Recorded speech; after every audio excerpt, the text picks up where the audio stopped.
Yeah, my name is Dana. I just turned 30, so the big dirty 30 they call it here. I got married to my husband Dan about 8 years ago. Um, and currently we have a daughter. Well, two daughters. One is 6, and the other one is 1.5. And we live in a small town in Minnesota. It's called Albany, population of probably like 3,000 people. So it's not really big town. I work at C.H. Robinson for my job. It's kind of like a worldwide company, so sometimes a lot of people hear about it, some people haven't. It's a logistics company, so it's kind of boring for a lot of people, but I mostly work with like a trucking company, so we move a lot of like freight for big companies. Um,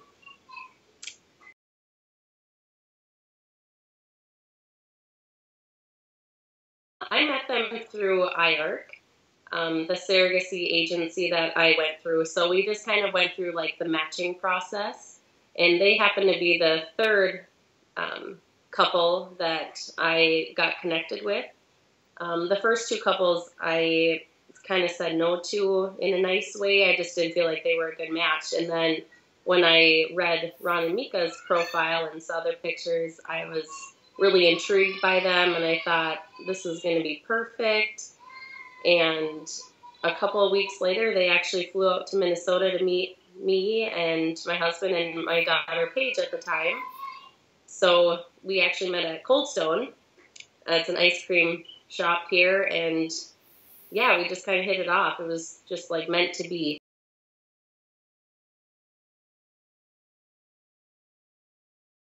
I actually ran into an old coworker that I used to work with at the clinic that I used to work at, and she was pregnant, and she kind of just told me about how she was being a surrogate, and I was really intrigued by it, and I was asked her a ton of questions, and so I kind of looked into it a little bit briefly. I mentioned it to Dan, my husband. I said, I kind of think I want to be a surrogate.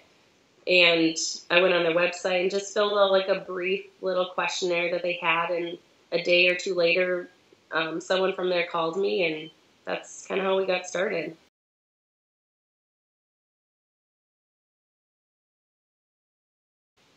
Yep, in order to be a surrogate through IARC, anyways, you have to have at least one kid of your own. So, yep, I had to have Paige first, and she was about 2 or 2.5 when I started the process for Ron and Mika.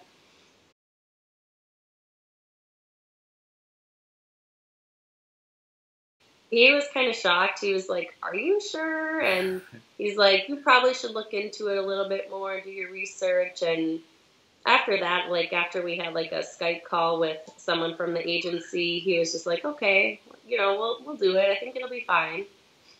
But he was really supportive the whole time.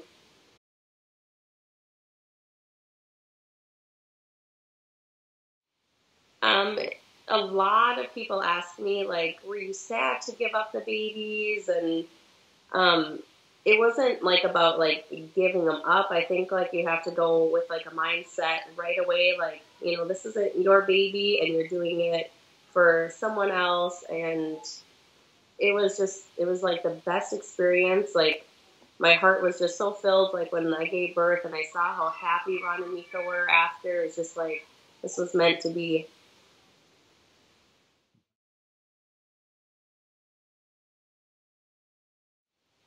Yeah, yep. We more so Ron and Mika, but yeah, we text and call all the time, or we mostly use like the WhatsApp app or WhatsApp.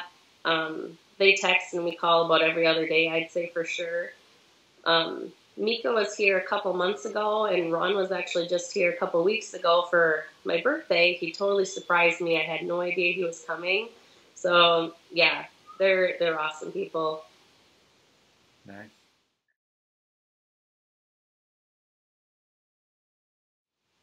Yeah, of course I miss them.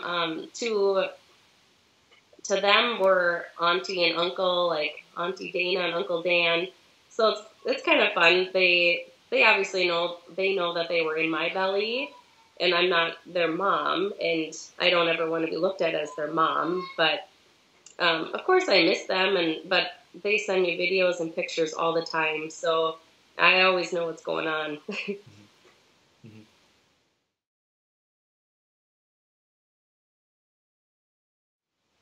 Nope, I was only a surrogate for Ron and Mika. They're my first and only time.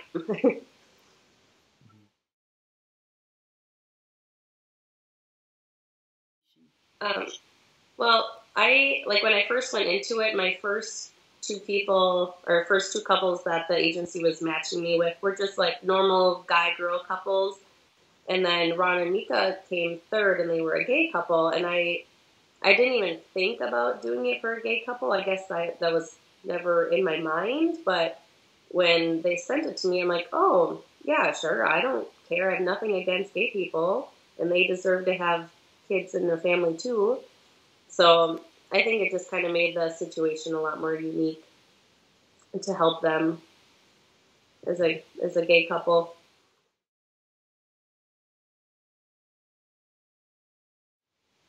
Yeah, it was a lot of feeling, and I don't know, I just feel like they were so like outgoing and easy to talk to. Like when they came here to meet us, I thought that's pretty cool that they would come here just to meet us, first of all, because I don't think that happens a lot.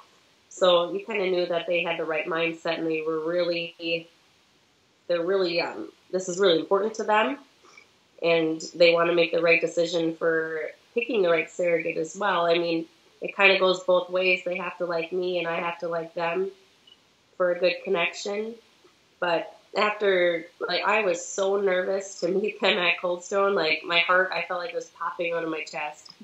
But, like, as soon as we shook hands, and I was like, okay, this is going to work perfect. We said our goodbyes that day, and then we actually got together the next day because we're like, oh my God, we wanted to see him again. So we went out for dinner, and yeah, it was just a lot of, like, a good connection.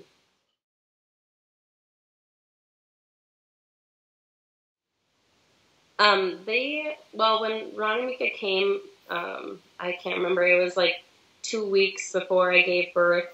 The doctor put me on bed rest, and she was going to induce me at 36 weeks. So we all went and grabbed our bags, went to the hospital, got signed in, and they started the induction.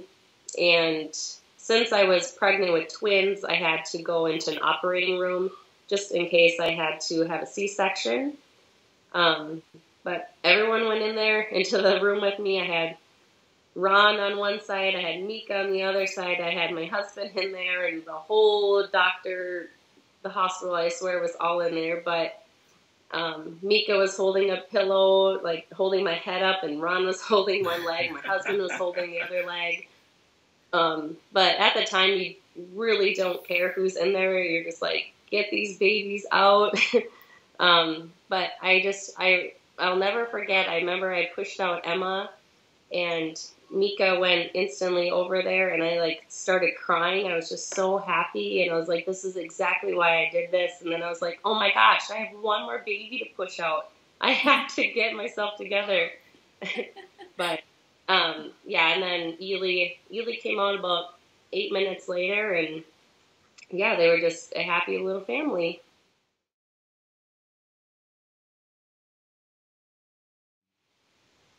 You can give Um, several measures of I know a lot of people kind of look down on surrogacy.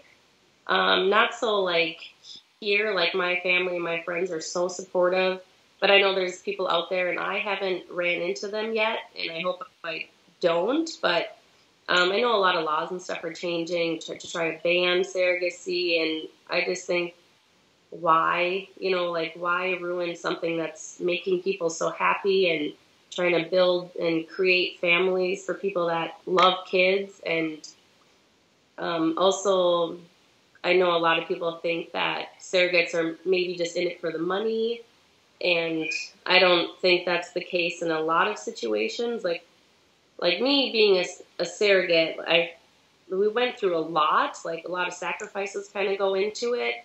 We do the background checks. Like we do a ton of screenings and just doing the shots and giving yourself shots every day and taking meds, and you have travel restrictions. So there's a lot that goes into it, and like I said, there's a lot of sacrifices that people don't really realize what goes on behind the scenes. Instead, they're just thinking, oh, it's about the money, and yeah.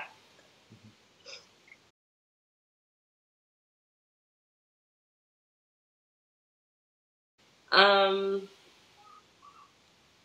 I guess if you're looking for a surrogate, just make sure you're putting your whole heart and mind into it. And I just got so lucky picking and having them, Ron and Mika, pick me as well, that we really do have like the greatest friendship that I ever could ask for.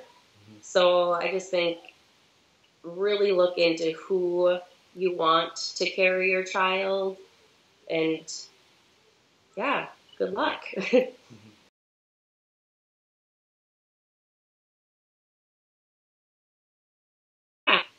Like I said, I couldn't be more blessed having them in my life and my family, like my parents, and they just love them so much. So yeah, we're their Minnesota family.